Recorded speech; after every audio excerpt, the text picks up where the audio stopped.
Storms too. The good news is, at least for those of you taking the early commute this morning, not going to see impacts from this quite yet. But as you get a little bit later, I would say after 7 o'clock or so, especially when you're getting ready to take those kids to school, that's when the heaviest of the rain is going to start moving into the Quad Cities. So it's dry and quiet on Interstate 80 on the traffic camera network so far. But again, that's going to be changing here very quickly.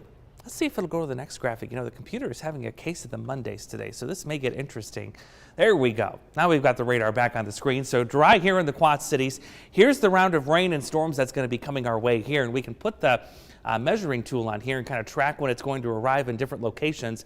So into the Quad Cities, I would say around 7 o'clock. A little earlier for Muscatine, you're about 6:30 or so. This will cross the Mississippi River. Geneseo there you see a little closer to 7:30.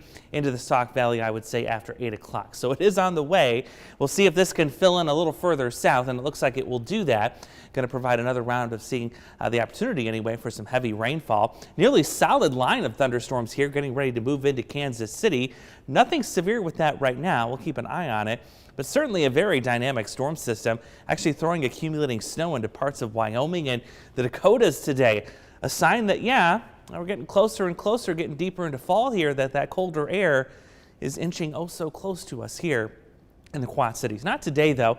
I'm actually going to be watching, too, for the potential for some gusty winds, especially early this morning, mainly west of the Quad Cities. That's where the storm activity is right now. Don't think this is going to have the opportunity to push this threat any further east, just because we're really lacking a lot of instability across the region, not only this morning, but into the afternoon. And here's why. There you see a lot of clouds left for us. Even by 3 o'clock, we're still socked in those clouds, too, but I think with this strong south wind, it won't be too much of a problem to see those temperatures get into the low 70s for this afternoon. Maybe an isolated shower, rumble of thunder this evening, but we'll quiet down later on tonight and actually start to work these clouds out too.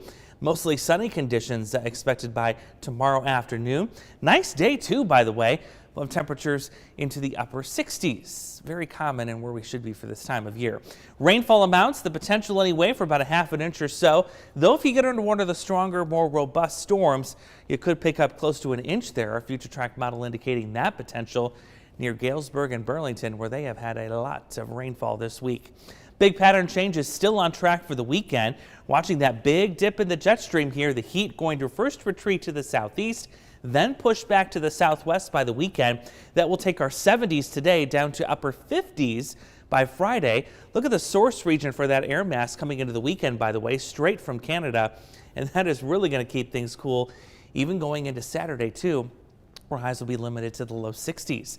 We're about there this morning. We're in the upper 50s right now. Clouds back on the increase here, and we're waiting for the rain.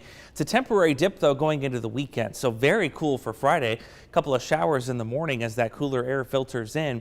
And then we warm back up into the 70s by early next week. And it looks like it's going to be another dry pattern, too. So thankfully, we're getting the rain in here for this morning.